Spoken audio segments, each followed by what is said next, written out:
algunas cosas que sí son importantes. El caso de la Amazonía, por ejemplo, la población ahora no solamente es rural, sino también es urbana. De hecho, hay poblaciones amazónicas aquí en Lima. En Huaycán existe una comunidad de ayánicas, que son más de 350 personas. En Río Rímac hay una comunidad de shipibos que funciona como comunidad. En Ventanilla hay una comunidad de Abacún que suele funcionar como comunidad, es decir, propia, nativa, etc. Eso es importante, pasémoslo. Bueno, ese es un censo, el primero que se ha hecho en 1993, que es bueno porque nos dice algo de la realidad diversa del Perú. Sin embargo, yo debo decir, los mejores censos que se han hecho en Perú se hicieron durante la colonia, porque ahí sí se sabía cuántos había de cada comunidad, de cada lengua, de cada cultura, porque era importante para pagar tributos, ¿cierto? Se cobraba tributos. Pásalo. ¿Pero pasarlo? ¿Qué pasaste? Ya. Eso es lo que dije al comienzo. ¿Cuántas familias de lengua? 18 a 20 familias. Y esta cantidad, o el decir cuánto, tiene relación con nuestro conocimiento. A mayor conocimiento, puede aumentar el número de familias o disminuir. Puede aumentar o puede disminuir. La cantidad es una relación con el nivel de nuestros conocimientos. Si se conociera más, puede aumentar el número, como también puede disminuir. Aumenta si se descubre alguna estirpe más, o disminuye si se descubre que una lengua que está en una familia es, al final de cuentas, igual que otra lengua que se decía de otra familia. Pásalo. Esa es la lista de las familias de lenguas peruanas.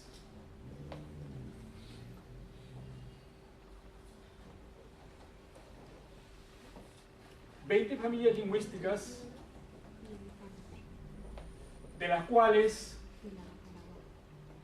el quechua es una andina, el aru, que es el nombre de Aymara como familia, es otra andina, el castellano en todo el Perú y todas las demás familias de lenguas amazónicas. Donde hay la mayor diversidad de lenguas no es en los Andes ni es en la costa, sino en la Amazonía. Pasando. El número bastante probable de lenguas, como señalé, 44. 43 indígenas, la siguiente es castellano, que hace 44. 4 en la zona andina, 39 en la zona amazónica. La no indígena, que es el castellano.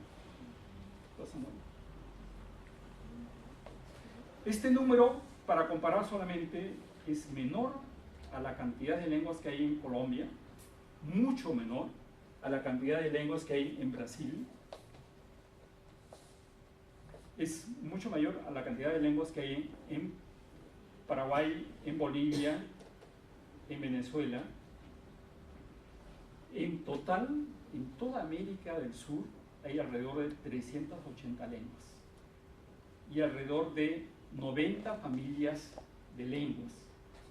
El que el Perú tenga 20 es una cosa extraordinaria, porque es en esta parte del continente donde se concentró la mayor diversidad de lenguas.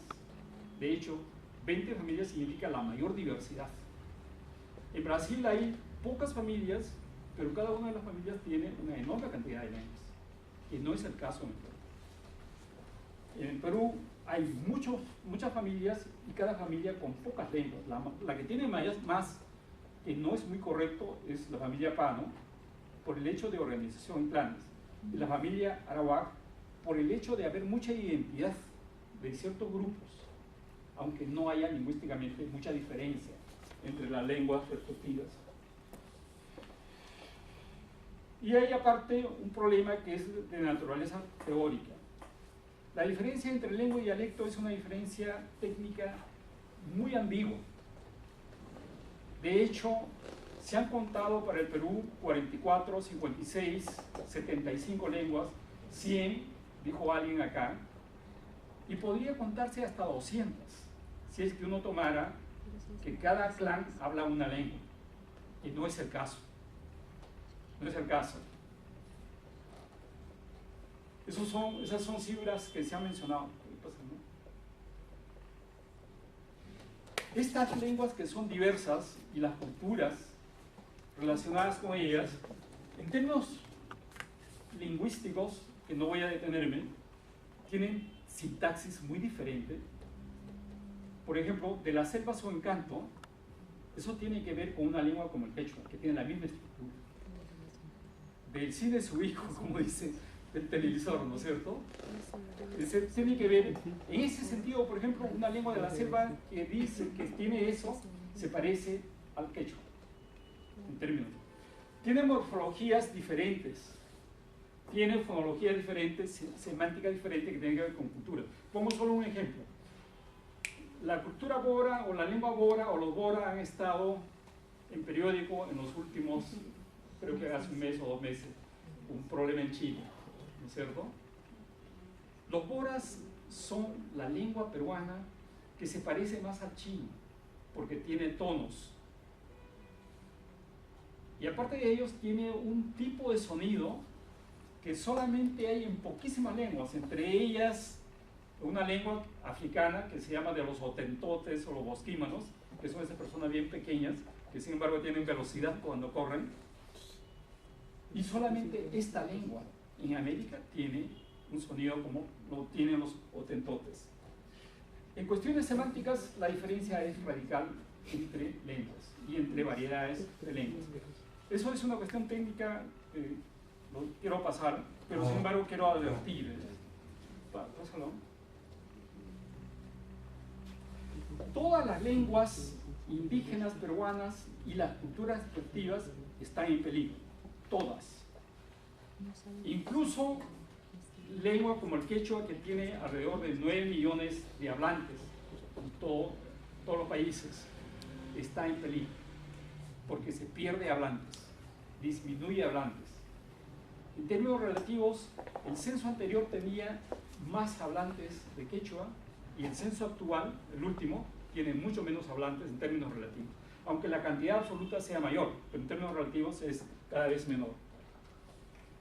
Todas están en peligro, unas más que otras. El aymara está en peligro, el ashani que está en peligro, el shipibo está en peligro,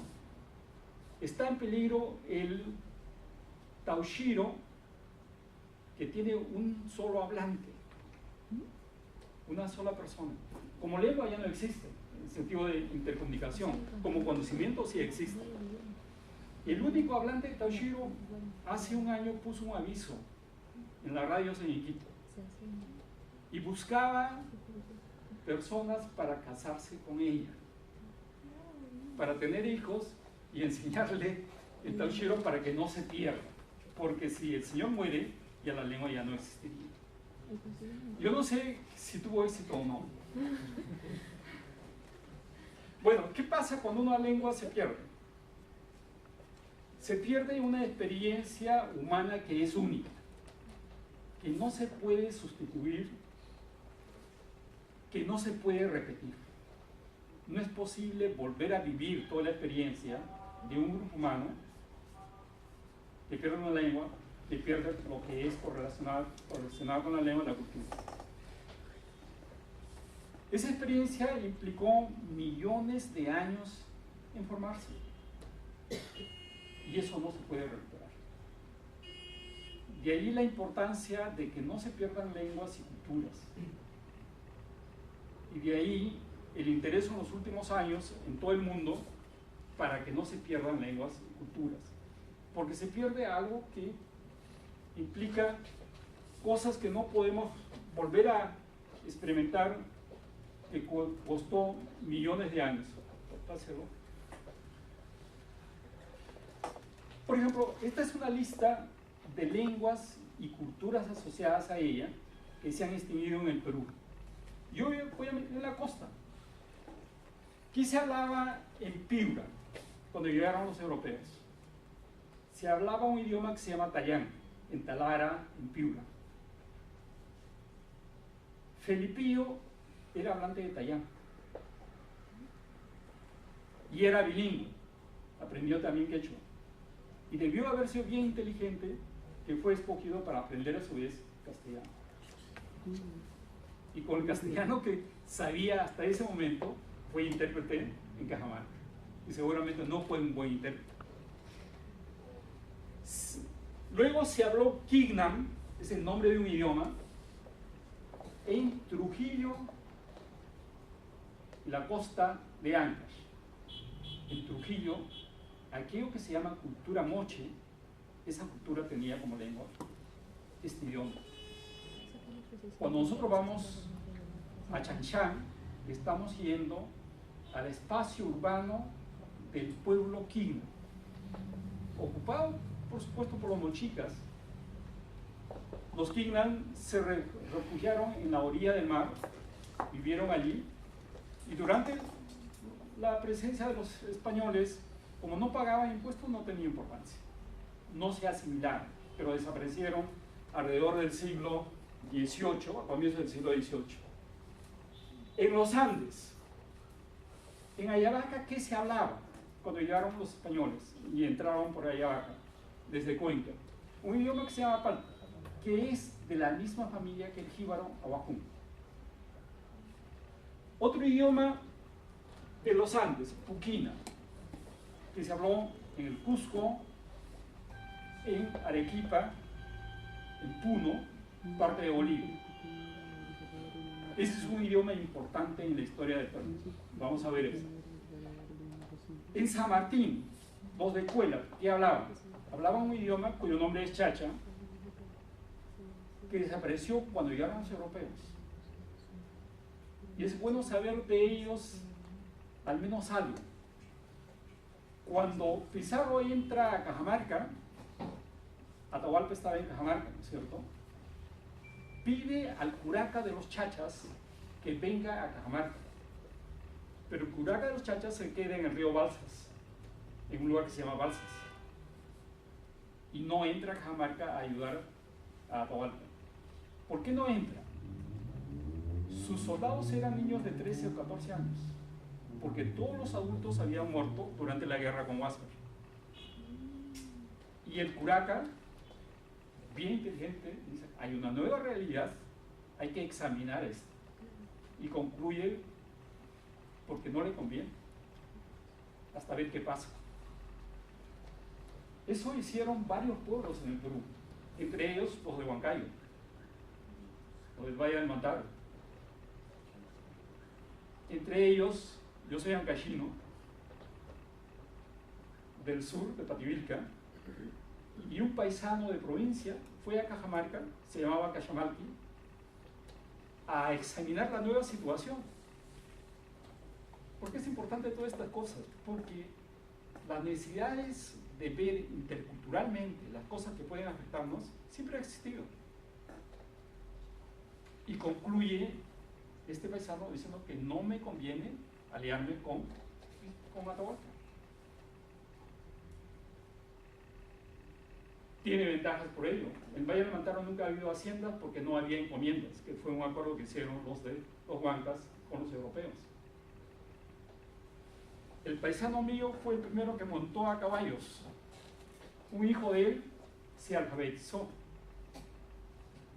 en castellano y escribió cosas. Y hay varios con nombres españoles que no eran españoles sino indígenas que escribieron cosas en castellano. Un tal Juan de Alvarado, que era de Chachapoyas, es alguien que escribe excelente y bonito en castellano, y era un indígena. Y todo el mundo pensaba que era un español porque tenía ese nombre. En realidad tenía ese nombre en honor del conquistador Alvarado, que conquistó Moyobamba y la zona de San Martín. Bien, hay hipotéticas lenguas, hay lenguas que han existido, pero que no nos ha llegado ninguna información de ellas.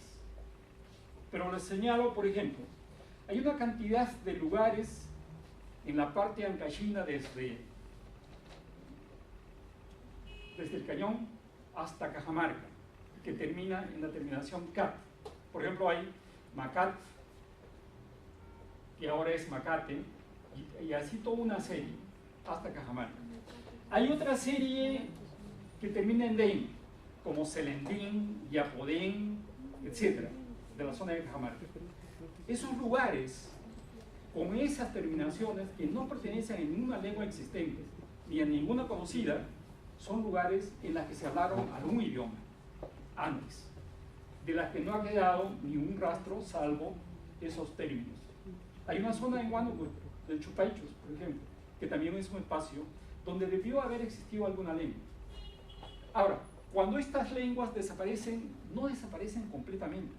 En el caso de Cat y Den, han dejado esos rastros.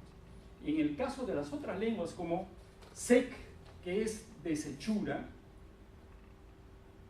o Chango, que es de Tacna, han quedado una cantidad de elementos culturales en la cultura que le sigue. Por ejemplo, los Sechura han desarrollado o desarrollaron una cultura para poder vivir del desierto, donde nosotros no podemos imaginar qué puede haber en el desierto para vivir. Alguien que es Sechura ahora mismo sabe que hay un montón de cosas. Luego, un conocimiento